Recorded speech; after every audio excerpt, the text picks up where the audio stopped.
This is Looks Good on Paper, a podcast from Willow about flipping the script on traditional hiring.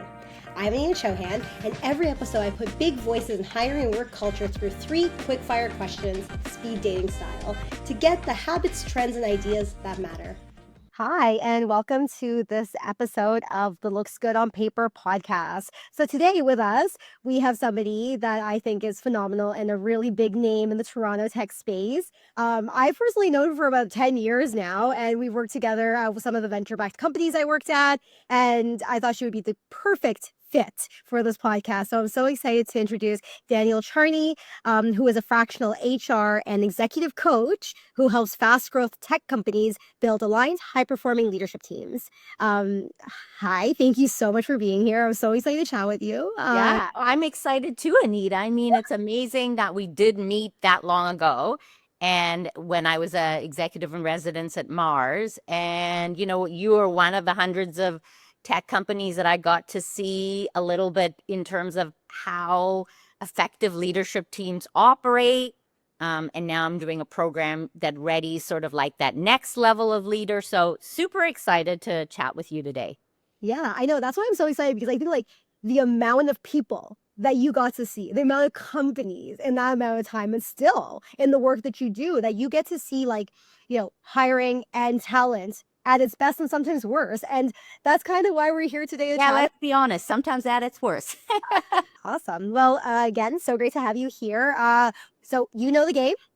3 questions, rapid fire, and then 1 wild card at the end. And we are going to jump right in. So, what is the biggest hiring mistake companies keep making, even though it's clearly not working? Yeah. So I couldn't pick one. I literally picked 3. So you're going to hate me. But I thought the 3 biggest things that where the hiring is kind of broken is, the first one is we tend to hire on what we see. Of course, like it's the top of the iceberg, how people answer questions, your resume, right? Versus what you don't see below the iceberg. And so I wanted to talk a bit about motivation, because I find the reason people join a startup and motivation is really key to retaining them, which is right. Performance retention. That's why you're hiring them. I mean, I always call it the lifetime value of an employee. Okay. I like that. Second one I want to talk about, if you let me, is like hiring before you're ready. Because some organizations, the whole like, I hope they survive. Let's just throw them into the fire. I mean, does that make sense? And the third one is hiring your close network. That's probably a controversial one, because we tend to do that a lot. Yeah. Oh, yeah, absolutely. Can I jump in? Absolutely. Can I jump into that last one? I also have lots to say about it. But okay, good. Let's dive in. Yeah. So diving into number 1, which is, we hire based on skills and experience. And so in my experience, the key drivers is one of the things we have to dig into. And one of the things I do, again, I'm not a recruiter by background. I think I just have good instincts. And I've done recruiting, especially at the executive level, often like one of the final interviews is, have a list of motivators and drivers that are key to this company, and live have people rank them and talk about them. Like, just that's a quick thing. So red flag to me is people who are motivated by power and title, like giving away that title. Because I think what should motivate people who join startups is kind of collecting experience and the growth mindset, right? And ultimately the mission of the company, right? Someone who enjoys that stage of the company and is not looking for the support and infrastructure you just don't have, right? And then someone who really is there for the right reason. So if you have a CEO that's building $1 billion business, they should expect that it's going to be a long time for that exit. So don't get someone who's like, oh, in 2 years, the company is going to be acquired and I'm going to be rich. Probably not going to happen. Yeah. So that's my mistake number 1. Yeah, absolutely. I think what's really interesting too is just like how you go about finding those things. You say you have them rank them. So you go in, and how do you identify? Is it through the conversations you're having with them? Like, is it just like asking them directly the questions? Yeah. How do you go about direct? Okay. I mean, yes, I can ask a question in 10 different ways, but I've added this to the interview process where I'm clear on here are the key requirements and what are the motivators that we need this person to have, right? And then let's have those motivators kind of up on a screen and say, hey, looking at these motivators, here's the definition. Can you quickly rank your top 3 and talk me through why? Yeah. I love it. And just like I'm thinking here, so a big thing that we do at Willow and we care so deeply about is encouraging companies to take more of a skills-based hiring approach. So even before you get to the point where you're speaking and have the motivators on the screen, how do you determine those types of things before? Do you have a way to identify if they have motivators like within the resume before the actual interview process? I don't know if you can. I mean, I'm sure there's a way, but I haven't. Like, I think it's the deep listening and conversation. And it's often, when they say 80% of communication is nonverbal, is what people don't say. I always believe in candid feedback, because in the end, who wants to be in a company that they are not achieving things, they're not recognized, they shouldn't be there, right? So so that I take that approach. I appreciate think it's the kindest and most honest thing. Yeah. I feel like I like that one because everybody wins. So all right. So let's go into question 1B. Yes. Mistake number 2. Okay. So we often see this, like, you'll throw you into the fire. But what I wanted to talk about and what I see is when CEOs aren't ready.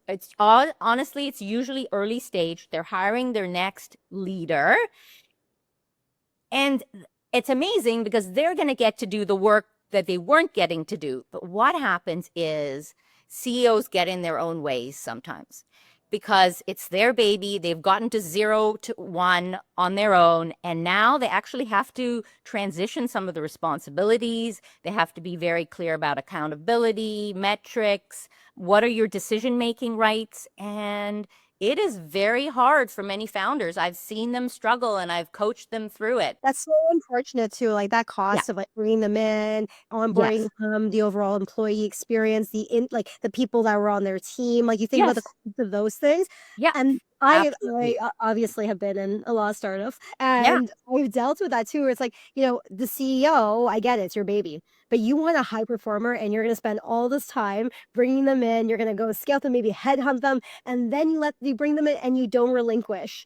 And I get it. It's your baby again. Like you've blood, sweat, and tears. And I know it's their raison d'etre, right? Like they've been doing this for X number of years, but that stage, right? All right. And what is the third mistake? So the third one, as you said, it's your favorite, is like hiring through your network. And I think like it's great. It's easy, right? But I see trouble where you start hiring your family and your very close relatives, right? Or your very close friends, right?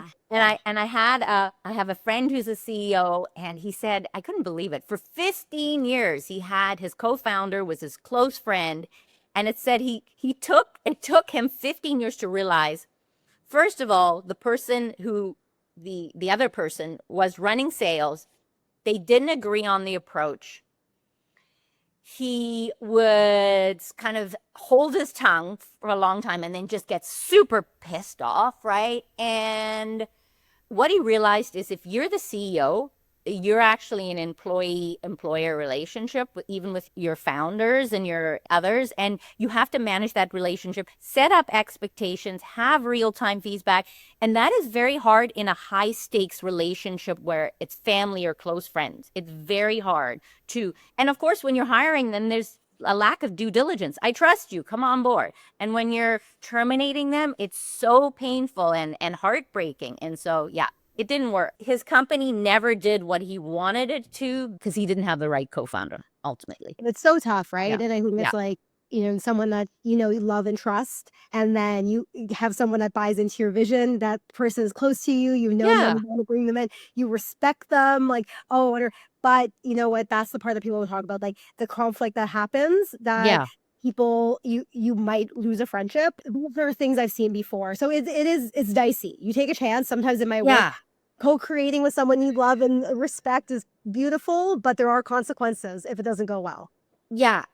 And that's why one of the things I do with clients, I'm such a big fan of, and to your point, is like alignment conversations, constant alignment.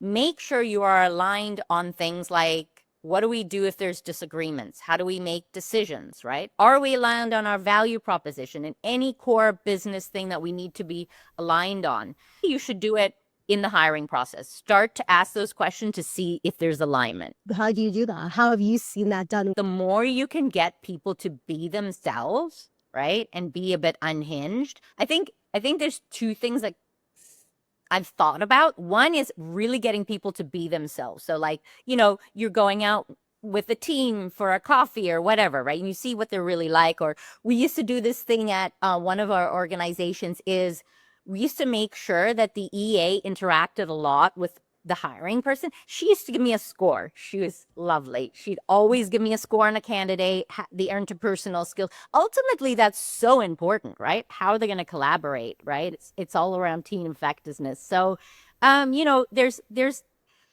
it has to start with what do we want to observe? What are the real requirements? And then you go, well, how do we test for that, right? And it's like a mix, right? It's a mix of questions. It's a mix of maybe working interview. It's a mix of assessments. It's like there's no one formula, but the being clear on the actual requirements and having a scorecard that everybody looks to and is consistently looking to. And that's going to go into the next question that you're going to ask. Let's jump in. What is a hidden bias companies unknowingly have, even when they think that they're being progressive in their hiring? Yeah. So I know you're not going to be surprised with this, but I think we rarely do challenge the CEO to come up with his or her version of what success looks like. And it's really important. Like, it's so important for hiring. It's so important for performance management. It's so important for terminations. Like, you need to know what success looks like, right? And so the specific behaviors, mindsets, skills, what do you mean when you say cultural add? Like, what is that in an organization? And there's no time that's too early, like, to have that conversation.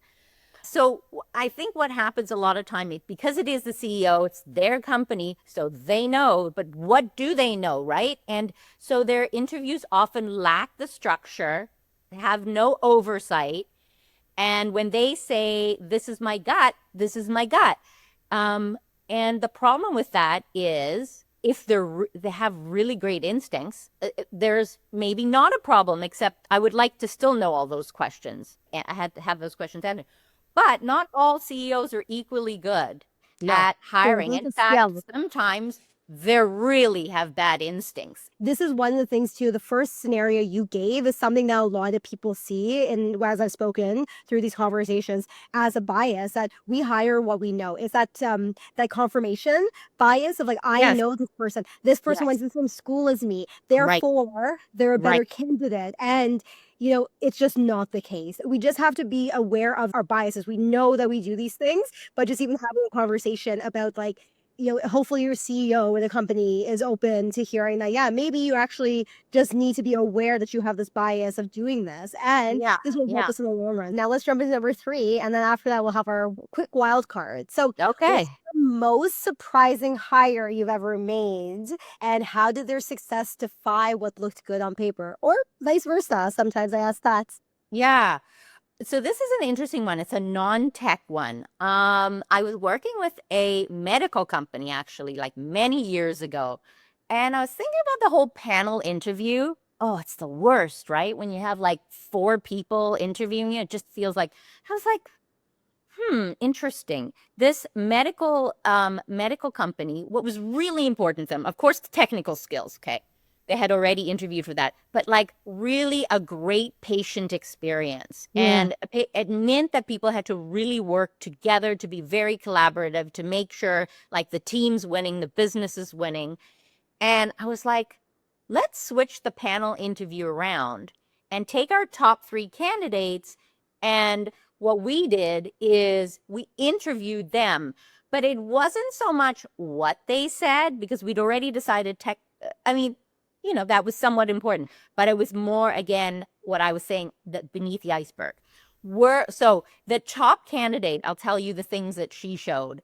first of all, when she came in, she, she introduced herself. She was very collegial, not just with us, with everyone who was being interviewed, right? Yeah. The other thing is when we asked her a question, she did have a lot of confidence, which is great, but she also built on other people's ideas, right? So she didn't try to be the smartest in the room, although she was very smart, but she really showed that she listened well and she built on other people's ideas. And there was other things that showed that she was a great team player.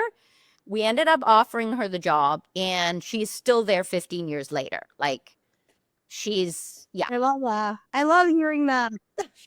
She's stuck, and it was like, wow, this was really cool. This is a nice experiment. I love it.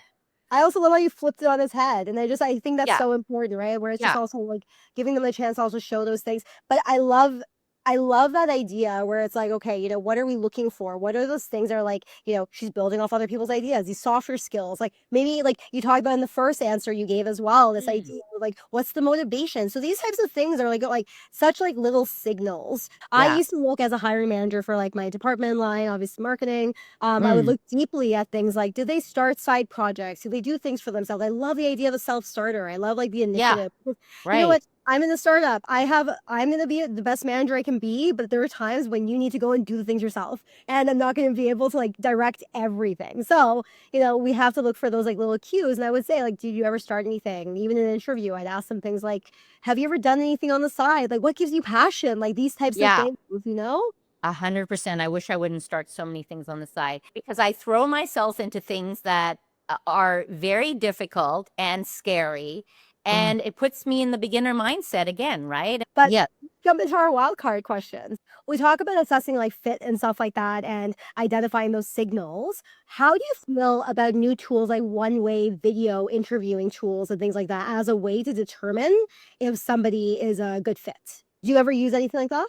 I personally like video, okay? Because it shows you how people communicate. Again, it's interesting. I just looked at a tool called Mappa. It's a screening tool that analyzes, I'm just reading here, analyzes the voice to uncover what's unique about someone. Basically, it gives you behavioral signals. Yeah. So, a lot of who we are is, how we show up. Sounds so trite, right?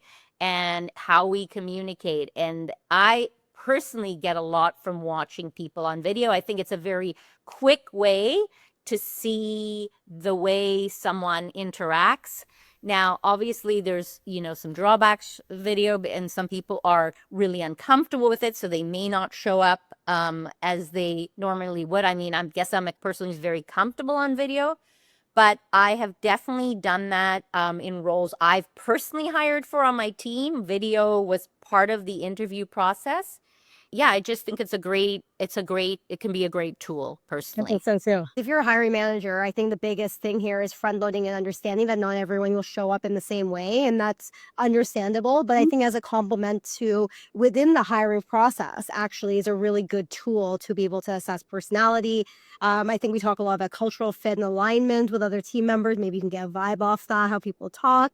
I think these are all really important things. So I agree with you. Obviously, I'm asking because Willow is a one-way video interviewing tool, and I wanted to see your. Yeah. So they're like, I didn't even catch on to that. You're good. well, thank you so much. Oswald, last question for you. Thank you so much for being here. What a great conversation. Of course. Really this is so much fun. Really appreciate your thoughts. Yeah, so fun. Your thoughts, your experience. I just think like one of the reasons I reached out was like, oh my God, the sheer amount of people and companies you have seen. I'm like, got to get her on here. Thank you so much. And you're welcome. Yeah, I can't wait for this to go live and people to hear it. Thanks for joining me on Looks Good on Paper, powered by Willow. If today's 3-question sprint gave you something new to think about, hit subscribe and share with your network, because in hiring and really in life, it's never just about what looks good on paper.